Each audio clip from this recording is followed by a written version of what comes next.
Hello viewers. Now we are going to discuss about CORI cycle, which is also called as lactic acid cycle. The CORI cycle is the important pathway of connecting glucose and lactate. CORI cycle is a process in which glucose or glycogen is converted to lactate in muscle. When muscular activity takes place, glucose or glycogen undergoes glycolysis. After formation of pyruvate, it is converted to lactate due to less oxygen or vigorous muscular activity, and this lactate is going to be converted back to glucose in liver. This conversion of glucose to lactate and again lactate to glucose takes place by a process called as Cori cycle. In this you can see there are muscle, blood and liver. In muscle you can see the glucose in anaerobic glycolysis in less oxygen. When the pyruvate end product is going to get converted to lactate by glycolysis, and also glycogen is converted to lactate. That lactate is transported via blood or through blood to liver. In the liver, that lactate is converted back to glucose by a process called as gluconeogenesis, and that glucose from liver is sent back to muscle by blood.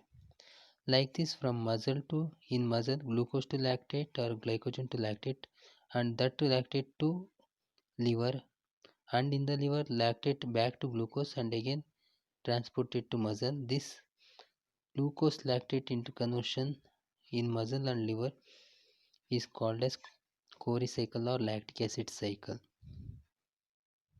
This cycle prevents the accumulation of lactic acid or lactate, thereby protecting the tissues. Now we are going to discuss about glycosuria. Glyco means glucose, urea means urine. Glycosuria refers to the excretion of sugars, mainly glucose, in the urine. The glucose is a very important compound. It will be deriving energy by glycolysis. So glucose gives energy by glycolysis, and hence it is considered as important energy molecule, or it is also stored in the form of glycogen. This glucose should not be excreted through the urine. If the glucose is getting excreted through the urine, it is considered as abnormal. In even normal sugar level, if glucose is not going to be maintained, and the glucose is going to be excreted through the urine, then it is glycosuria. Glycosuria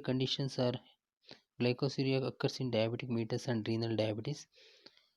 Other conditions of glycosuria are lactosuria during pregnancy and lactation, and galactosuria, fructosuria and pentosuria. So all these carbohydrate related excretion in the urine. So let us discuss this glycosuria in detail, the types. There are different types of glycosuria. Let us discuss with first one, hyperglycemic. Next is renal glycosuria, elementary glycosuria, glycosuria of pregnancy, and transient glycosuria. Hyperglycemic glycosuria is the condition where blood glucose level exceeds the renal threshold, that is 160 to 180 mg. More than that, in such a condition, glucose is excreted in the urine. Diabetic mellitus, hypersecretions of thyroid hormones and cortisol is the condition for hyperglycemic glycosuria. The blood containing glucose up to 180 mg is going to be reabsorbed, and more than 180 our kidney cannot reabsorb the glucose. That's why it is called as renal threshold. More than that is excreted, and hence the diabetic condition, if you consider, the blood glucose level goes more than 180 due to lack of insulin or other type of conditions. Hence you can observe glucose in the urine.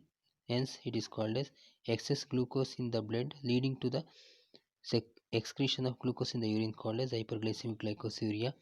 Renal glycosuria is the second one, in which lowered threshold of kidneys in some people, which is going to excrete the glucose even in less or normal glucose level in the blood. So renal threshold as above. In the hyperglycemic glycosuria, we know 180 mg is there. that renal threshold or capacity itself will decrease in the glycosuria of renal. Thereby, even if you are having 180 mg blood glucose, the renal threshold will be less than 180, leading to the excretion of glucose, and hence it is called as renal glycosuria. So you can see in the second line, so that the glucose is excreted in urine even though blood glucose level is within the normal limits. Next is elementary glycosuria. This occurs following a rich carbohydrate meal due to the augmented absorption from intestine. This results in hyperglycemia above the renal threshold and leads to glycosuria. This is seen in hyperthyroidism. So when the carbohydrate rich food is taken, then in such a condition you can come across elementary glycosuria. Next is glycosuria of pregnancy. Due to decreased renal threshold in pregnancy, the glucose can be excreted in the urine of pregnant women. So this is called as gestational glycosuria or pregnancy glycosuria. The last one is called as transient glycosuria. It is seen in some people during emotional stress. Stress condition causes such type of conditions where you can see glucose in the urine. Excess production of catecholamines causes hyperglycemia, resulting in glycosuria. Once stress is removed, glycosuria disappears. This is stress related glycosuria. Next, we are going to discuss how blood glucose is maintained in normal level. So now normal fasting blood glucose level is 60 to 90 mg per deciliter. This glucose level is fasting blood glucose level, whereas we are having a random blood sugar and also postprandial blood sugar, which is after food. Fasting means before food. Random means after 2 hours of taking meal. Hence, these are the different types of blood glucose level. The level above this range is called as hyperglycemia. So if fasting blood glucose is more than 90 mg per deciliter, it is called as hyperglycemia, and below the 60 is called as hypoglycemia. Both hyperglycemia and hypoglycemia are harmful for the body. So excess of glucose or less of glucose, both are dangerous. Blood glucose level is under the influence of various hormones. So our body can maintain blood glucose level because of influence of hormones, and these hormones are of two types: hypoglycemic hormones and hyperglycemic hormones. So let us discuss hypoglycemic hormones. Hypo means less, glycemia means glucose level. Hormones which decrease the blood glucose levels are called as hypoglycemic hormones. Hypo means less, hence which decrease the blood glucose level, they are called as hypoglycemic hormones. Example, insulin. Hyperglycemic hormones, second one, these are the hormones which increases the blood glucose level, are called hyperglycemic hormones. These are glucagon, adrenaline, glucocorticoids, growth hormones, and thyroid hormones. These hormones influence the increase of glucose level in the blood. Hence, it is called as hyperglycemic hormones. Hence, you can see or observe, for decreasing glucose level, only one hormone is there, that is insulin.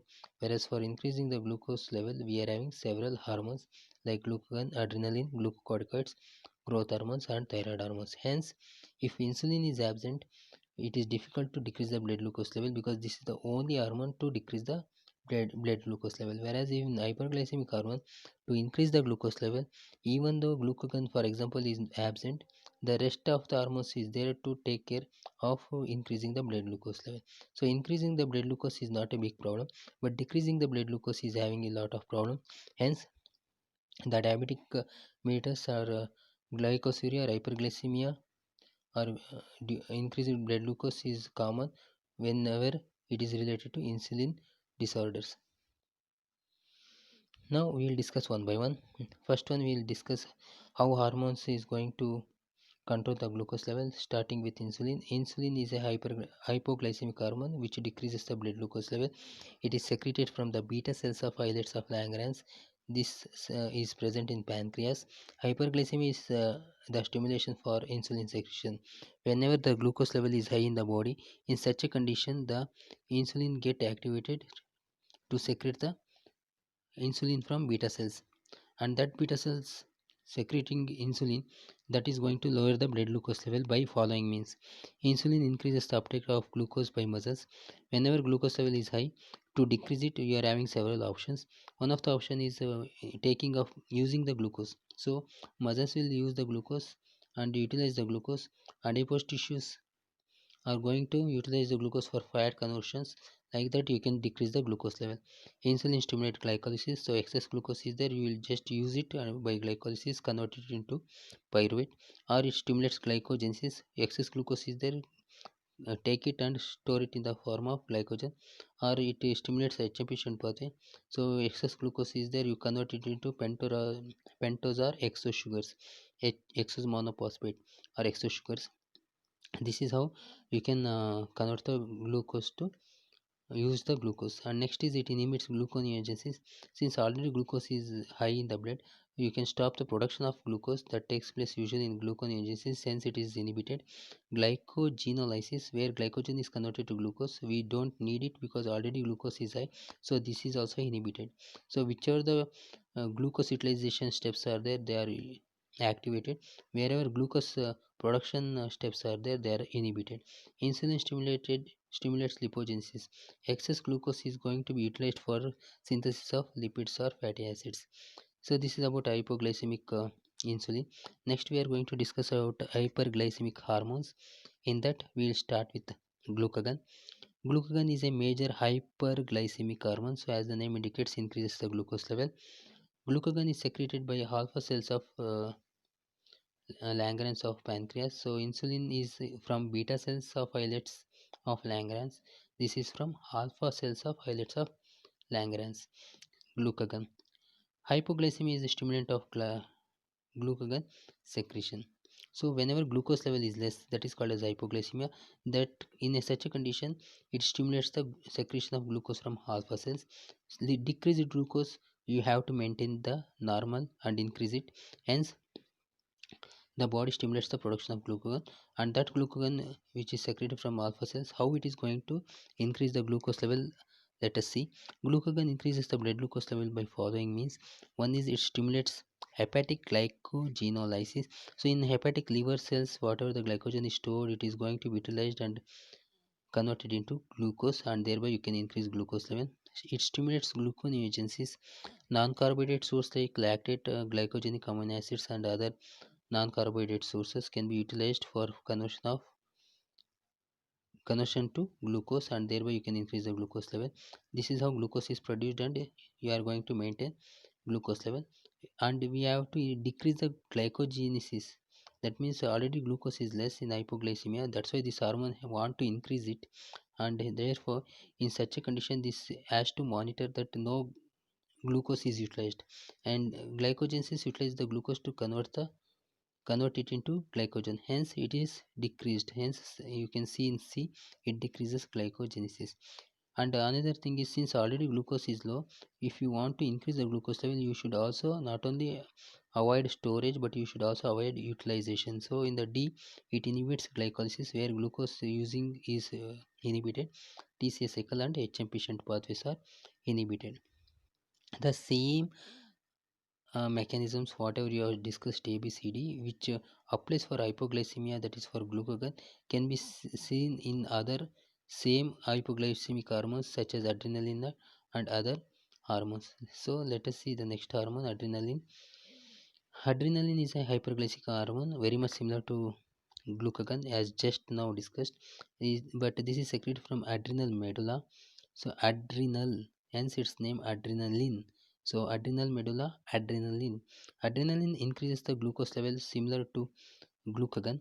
How it increases? It stimulates glycogenolysis, breakdown of glycogen and convert glycogen to glucose. It stimulates gluconeogenesis, conversion of non-carbohydrate to glucose, and it stops the utilization of glucose like in glycolysis inhibited.